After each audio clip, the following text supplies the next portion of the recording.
बिस्मिल्लाहिर्रहमानिर्रहीम, अस्सलाम वालेकुम। कामरान मलिक एक नई वीडियो के साथ हाज़िर हूँ। काश्तकार भाइयों, मार्च और फरवरी के दौरान बागात की देखभाल के हवाले से जो है वो काश्ती अमूर क्या होने चाहिए और कौन कौन सी सरगर्मियाँ हमें करनी चाहिए, इस हवाले से हमने अपने चैनल पर एक ऑलरेडी वीडियो जो है वो डाल रखी है, आप वो भी देख सकते हैं।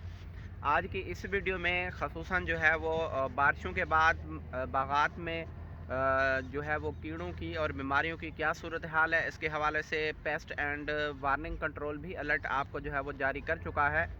लेकिन आपको पैगाम ये दिया जाता है कि इस वक्त क्योंकि मौसम साजगार बन चुका है, ख़ास तौर पे मैंगो हापर के लिए और सफ़ेद फफूंदी और ब्लॉसम ब्लाइट के लिए, तो आपको जो है वो इसके लिए केमिकल कंट्रोल आपको जो है वो करना होगा, स्प्रे करनी होगी हिफाजती तरीके से। अगर आपके बागात में हमला नहीं है तो हिफाजती तौर पर भी जो है वो आप इस्तेमाल कर सकते हैं ये स्प्रे।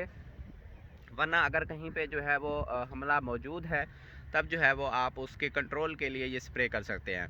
मैंगो हापर के लिए जो है वो आपको क्लोथियानाडिन या डाइनोटिफेरान जो है वो 200 ml फ़ी 100 लीटर पानी के हिसाब से जो है वो स्प्रे करना होगा।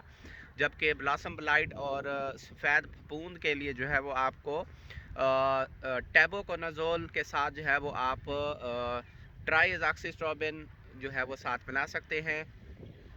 इसका जो है वो 200 ml अगर आपको मिक्सचर मिल जाए तो 200 ml फ़ी 100 लीटर पानी के हिसाब से जो है वो आप अपने बागात पर स्प्रे कर दें, क्योंकि मौसम साजगार हो गया इनके लिए। अगर इसका बर वक्त कंट्रोल ना किया गया तो ये हमारी पैदावार का जो है वो बेहद नुकसान हो सकता है। काश्तकार भाइयों, अपना ख्याल रखें और अपने इस चैनल का भी। अल्लाह हाफिज़।